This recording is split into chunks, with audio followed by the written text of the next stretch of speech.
Alright folks, so I just want to do a quick video. I was out doing some tactical internet bushcraft today, and I came across a bunch of these, and this is a fungus. I don't want to call it a mushroom, it's a fungus. It's my understanding that all mushrooms are funguses, not all funguses are mushrooms. And they were grown on trees, and I believe, and in my haste to get this down, I didn't really properly identify the tree, but I believe this was a locust tree. And I was seeing these, and they were about 10 to 12 feet high off the ground. And this one is a little bit of a less mature example, and it was a little bit lower to the ground. This one's about 7 or 8 feet. And I tried to poke it down.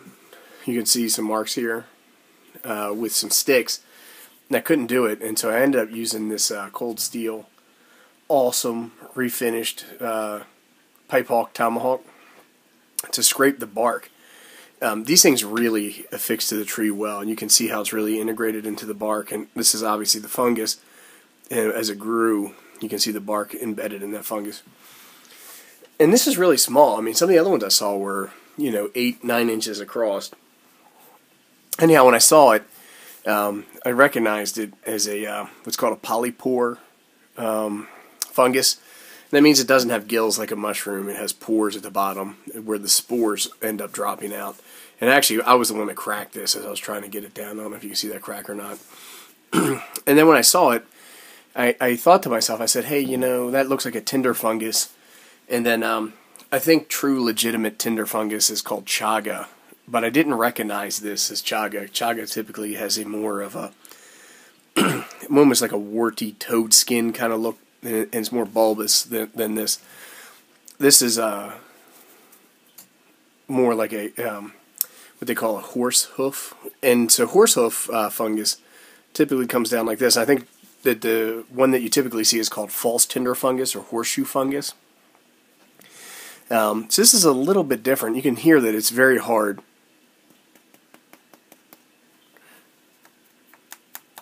Both on the top and the bottom. It's kind of brown at the top and kind of brown at the top, at the bottom and the top as well. Sorry about that.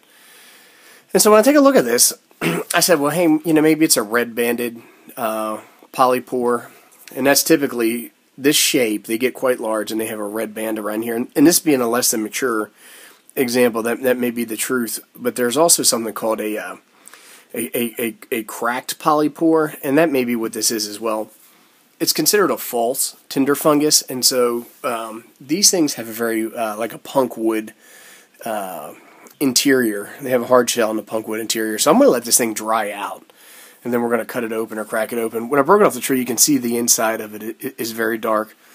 But what these have been used for, they're considered inedible because they have a woody texture to them and a low nutritional value. But historically, people have used these things to ignite a fire with a flint and a fire steel or a ferrocerium rod or something like that, and then transport fire. They are very dense, even though they're light, and they can hold a coal for a very long time. So people would use these to transport fire from one location to another on foot. So if you had to do like a 10-mile, 20-mile hike, you could use this. You could ignite it in your current fire and take it to your new fire without having to worry about starting a fire. You could use it, put it in a bird's nest or something like that and get a fire going.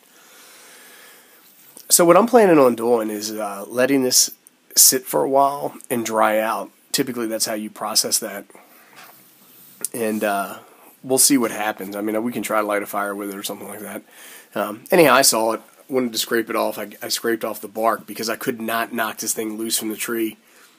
I hit it with the axe a few times. You can see some marks on there. End up cracking it.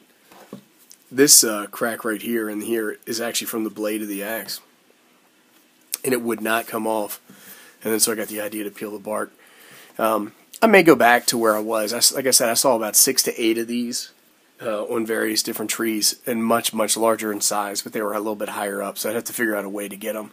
I'm not about to climb a tree. But anyhow, I thought I'd share, and I'd put it out there. If anybody really knows what this is, I'd appreciate any kind of feedback or any kind of insight. That's really it. So thanks, folks.